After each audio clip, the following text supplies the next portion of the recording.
Oui Carpéjois, oui Carpéjoise, salut Bissoma, je suis Sébastien, et ce soir, on est jeudi, et donc ça veut dire que je vais répondre à la nouvelle question posée par Alphonse Naza pour RPG Week Reborn. La question d'aujourd'hui, c'est la question numéro 15, le titre c'est Conseil. On va voir la question qu'il a posée, je vous dis à tout de suite de l'autre côté de la transition. Je ne sais pas si on va arriver à être sage, mais allons-y. Donc, la question d'aujourd'hui, quel est le meilleur conseil que j'ai reçu? Un conseil qui a changé ma vie en tant que rôliste. Ça va être dur de réduire à un seul. Ça va être très dur. Pour répondre à cette question, je vais tricher. Je vais la répondre en deux parties. Quel est le meilleur conseil que j'ai reçu en tant que rôliste joueur et quel est le meilleur conseil que j'ai reçu en tant que rôliste MJ? Parce que c'est pas les mêmes. Alors, et après, quel est le conseil que moi j'aimerais donner? Je vais même rajouter celle-là, tiens. Je vais faire une aparté, un parallèle, parce que je pense que ça mérite d'être... il faut transmettre ce genre d'infos aussi.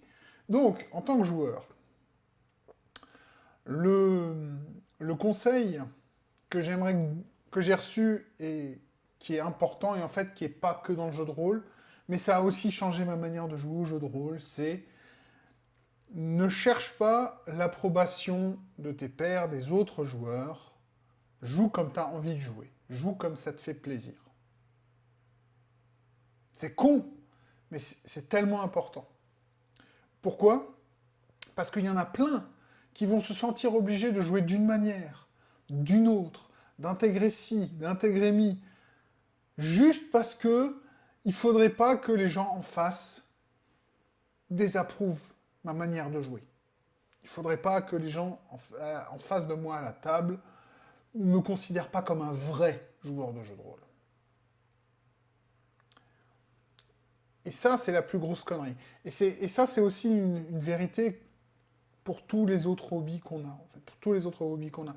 Parce que vous n'avez rien à prouver à personne. On est dans une passion, on est dans un passe-temps. Vous faites ça pour vous passer du bon moment. Alors bien sûr, très important, comme je rappelle, le jeu de rôle, c'est pour tout le monde. Mais, et tout le monde est bienvenu dans le JDR, mais tout le monde n'est pas bienvenu à la table. Et donc, si votre manière de jouer ne colle pas avec la table, vous n'avez pas non plus à imposer votre manière de jouer, et donc, à vous d'être bon prince, ou bonne princesse, je sais pas moi. Et si votre manière de jouer ne colle pas avec le reste de la table, et que ça impacte les autres, c'est à vous de partir, avant qu'on vous sorte un coup de pompe dans le train. Partez bons amis, et tout ira bien. Personne ne vous en voudra si vous leur dites ouais non les mecs, vous êtes en train de jouer d'une manière qui n'est pas du tout mon trip. Je sais pas moi, vous êtes là à jouer avec vos figurines, à passer 5 heures sur les 8 à faire de la figurine, déplacer des petites figurines à faire des combats, ou bien au contraire, vous arrêtez pas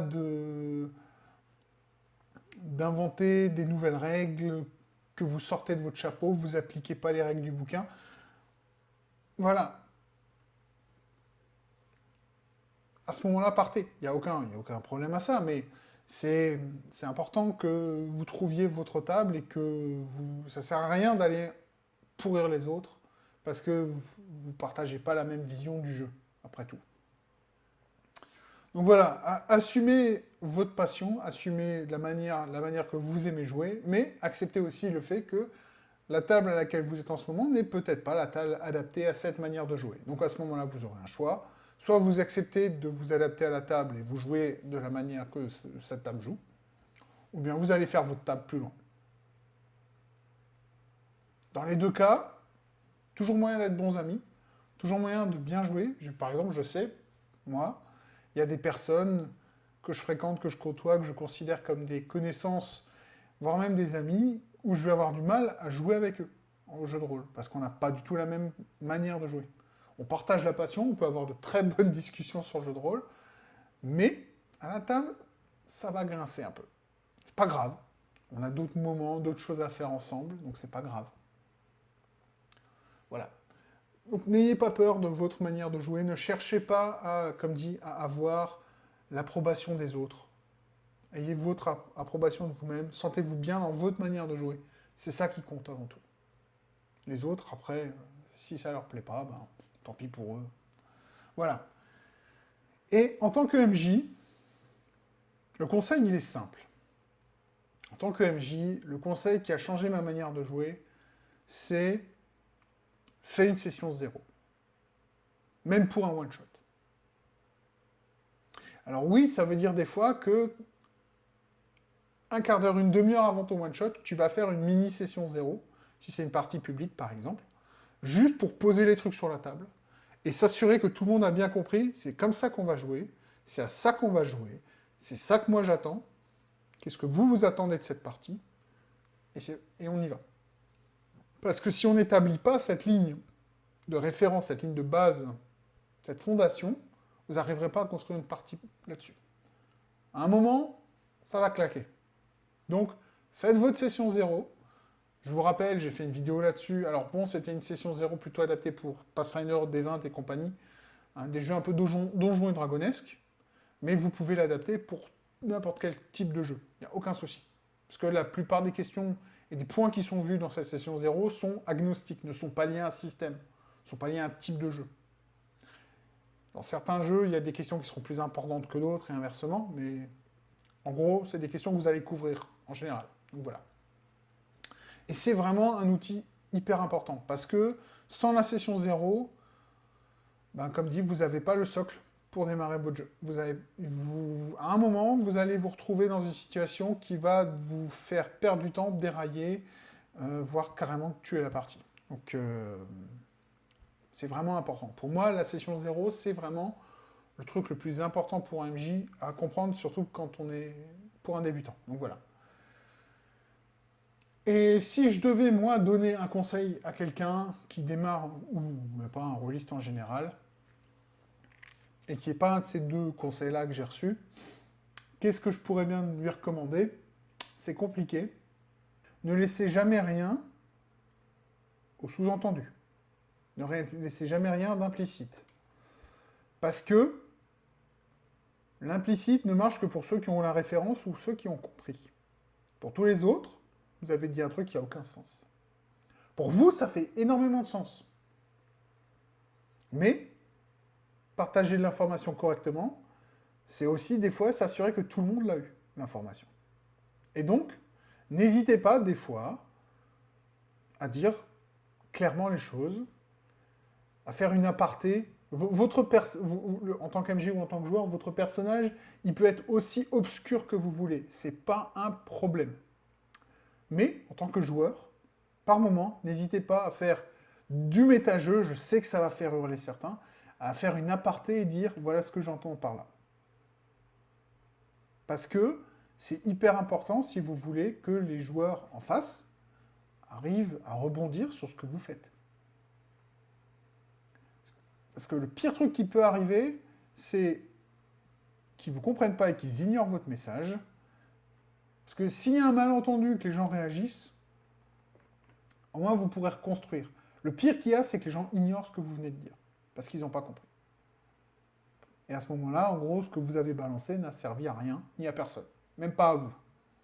Donc voilà.